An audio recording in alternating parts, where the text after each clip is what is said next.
7월 15일 아침 저희들에게 주신 하나님 말씀 시편 119편 73절로 96절까지 말씀입니다. 주의 손이 나를 만들고 세우셨사오니 내가 깨달아 주의 계명들을 배우게 하소서. 주를 경외하는 자들이 나를 보고 기뻐하는 것은 내가 주의 말씀을 바라는 까닭이니이다. 여호와여, 내가 알거니와 주의 심판은 의로우시고 주께서 나를 괴롭게 하심은 성실하심 때문이니이다. 구하오니 주의 종에게 하신 말씀대로 주의 인자하심이 나의 위안이 되게 하시며 주의 긍휼히 여기심이 내게 임하사 내가 살게 하소서. 주의 법은 나의 즐거움이니이다. 교만한 자들이 거짓으로 나를 엎드러뜨렸으니 그들이 수치를 당하게 하소서. 나는 주의 법도들을 작은 소리로 읊조리리이다. 주를 경외하는 자들이 내게 돌아오게 하소서. 그리하시면 그들이 주의 증거들을 알리이다. 내 마음으로 주의 율례들에 완전하게 하사 내가 수치를 당하지 아니하게 하소서. 나의 영혼이 주의 구원을 사모하기에 피곤하오나 나는 주의 말씀을 바라나이다. 나의 말이 주께서 언제나 나를 안위하실까 하면서 내 눈이 주의 말씀을 바라기에 피곤하니이다. 내가 연기 속의 가죽 부대같이 되었으나 주의 율례들을 잊지 아니하나이다. 주의 종의 날이 얼마나 되나이까? 나를 핍박하는 자들을 주께서 언제나 심판하시리이까? 주의 법을 따르지 아니하는 교만한 자들이 나를 해하려고 웅덩이를 팠나이다. 주의 모든 계명들은 신실하니이다. 그들이 이유 없이 나를 핍박하오니 나를 도우소서.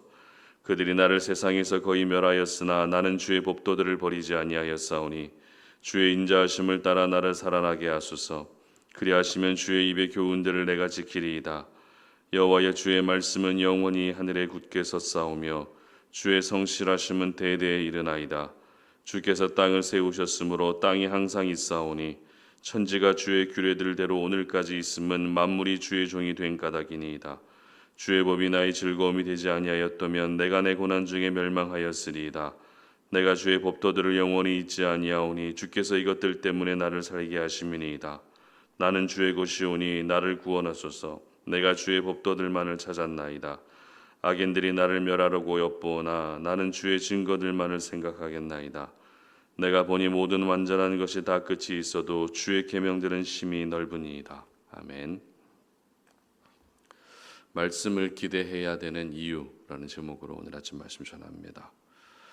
우리는 어떤 중요한 일을 앞두고 기대감이 생길 때가 있습니다. 기대한다는 것은 기다려진다는 것이고, 기다려진다는 것은 무언가 바라고 원하고 있다는 뜻입니다. 여행이 기대가 되는 것도 마찬가지입니다. 내가 좋아하는 사람과의 만남이 기대되는 것도 마찬가지고, 즐겨보는 드라마의 마지막 편이 기대가 되는 것도 마찬가지입니다. 그렇다면 별다른 기대감 없이도 얼마든지 여행 갈 수 있고, 기대감 없이도 사람 만날 수 있고, 기대하지 않고도 드라마의 마지막 편을 볼 수 있음에도 불구하고 기대감을 갖는 이유가 뭘까요? 바로 기대해야 우리의 마음가짐이 달라지기 때문입니다. 기대해야 소중함을 알게 되기 때문입니다.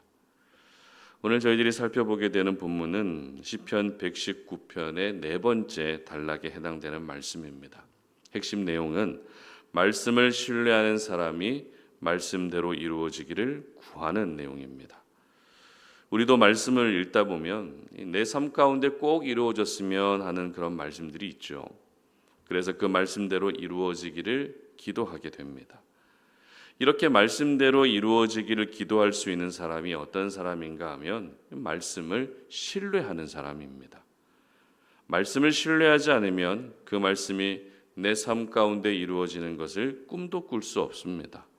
그러나 말씀을 신뢰하게 되면 수천 년 전에 약속된 말씀이라 할지라도 그 말씀이 내 삶 속에서 얼마든지 이루어질 수 있다는 것을 믿게 되고, 그것을 위해 간절히 기도하게 되는 것입니다. 오늘 본문의 시인이 바로 이런 사람이었던 겁니다. 말씀을 신뢰하고 있었던 사람, 그래서 그 말씀이 이루어지기를 뜨겁게 사모했던 사람이라는 것입니다. 그러므로 여러분도 무엇보다 말씀을 신뢰하시고 그 말씀이 내 삶 속에서 이루어지기 위해서 간절히 기도할 수 있었으면 좋겠습니다. 특별히 시인은 각 단락을 시작하는 말씀에서 같은 표현을 반복하고 있는데요. 74절 보시기 바랍니다. 주를 경외하는 자들이 나를 보고 기뻐하는 것은 내가 주의 말씀을 바라는 까닭이니이다. 아멘. 그리고 81절입니다. 나의 영혼이 주의 구원을 사모하기에 피곤하오나 나는 주의 말씀을 바라나이다. 아멘. 바로 바란다라는 표현입니다. 바란다는 것은 기대한다는 뜻입니다. 그러니까 시인은 말씀을 기대하고 있었다는 것입니다. 그런데 74절과 81절의 말씀의 배경이 조금 다릅니다. 74절은 주를 경외하는 자들, 그러니까 경건하기로 소문난 사람들이 시인의 모습을 보고 기뻐했는데, 기뻐한 이유가 바로 시인이 항상 말씀을 바라고 기대하며 살았기 때문이라는 겁니다. 우리 주변에도 어려운 상황이지만 항상 말씀을 사모하며 사는 분들이 계십니다. 비록 현실은 힘들지만 말씀으로 버티고 말씀으로 견디고 계시는 분들이 있다는 것입니다. 그런 분들을 보면 항상 도전이 되죠. 목회자라도 오히려 성도님들을 통해서 배울 때가 있다는 겁니다. 오늘 시인도 역시 힘든 생활 속에서도 변함없이 말씀을 기대하며 살았는데 그 모습이 유대 공동체와 경건한 사람들에게 귀감이 될 정도로 아름다운 모습이었던 것입니다. 그리고 81절은 시인이 말씀을 바라고 기대하는 이유가 무엇인지를 보여주고 있습니다. 그 이유가 무엇입니까? 바로 구원을 사모하고 있었기 때문입니다. 특별히 구원을 사모하는 마음이 얼마나 간절했는지 영혼이 피곤할 정도였다고까지 고백합니다. 우리는 몸이 피곤해도 만사가 귀찮아지죠. 그렇다면 영혼이 피곤해지면 어떻게 될까요? 매사에 부정적이고 비관적이 되는 겁니다. 소망보다는 절망적인 생각이 더 나는 겁니다. 그러나 시인은 영혼이 피곤해지는 좋지 않은 상태였지만 오히려 그 상태가 말씀을 바라고 기대하는 동력이 되고 있었던 것입니다. 이처럼 시인은 한참 고난을 겪고 있을 때 다른 것보다 말씀을 바라며 기대하고 있었고 그 모습은 여러 사람들에게 도전이 되고 있었던 것입니다. 특별히 시인이 이렇게 말씀을 바라고 기대했던 이유는 방금 우리가 살펴본 것처럼 구원에 대한 갈망 때문이었는데요. 80절 보시기 바랍니다. 내 마음으로 주의 율례들에 완전하게 하사 내가 수치를 당하지 아니하게 하소서. 자, 수치를 당하지 않게 해주시기를 구하고 있습니다. 그러니까 시인은 부끄러움을 당하지 않게 해주시고 수치를 당하지 않게 해주시는 것도 구원의 넓은 범주에 포함시키고 있었던 것입니다. 그리고 86절입니다. 주의 모든 계명들은 신실하니이다. 그들이 이유 없이 나를 핍박하오니 나를 도우소서. 아멘. 이유 없이 핍박하는 사람들의 공격으로부터 도와주시기를 기도합니다.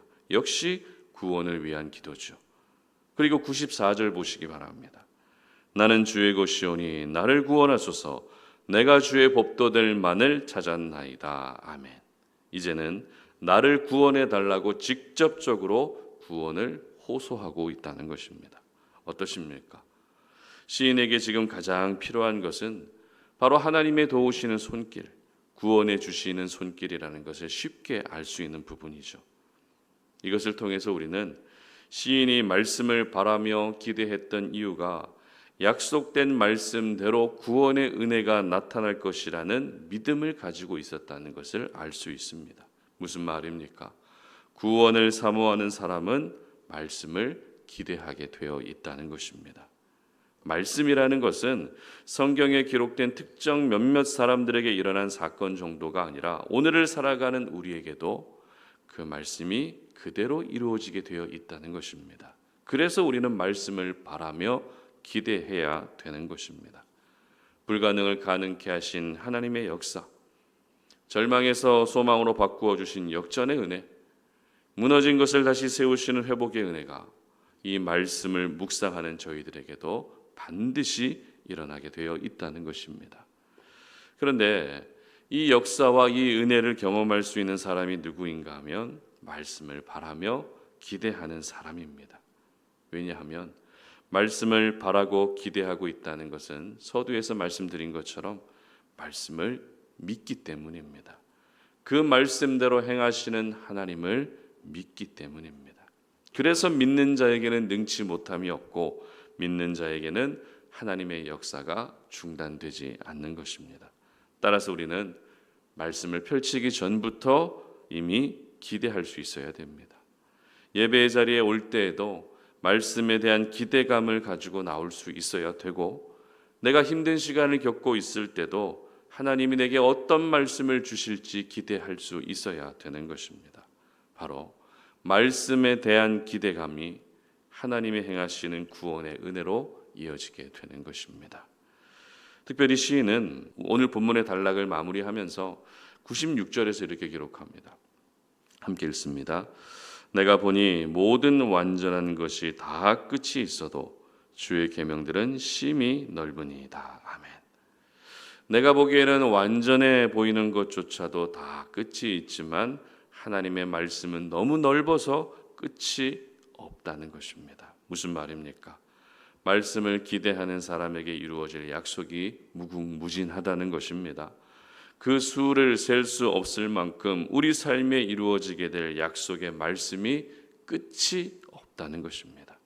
여러분, 이 정도 되면 말씀은 단순히 이스라엘의 역사 정도가 아니죠.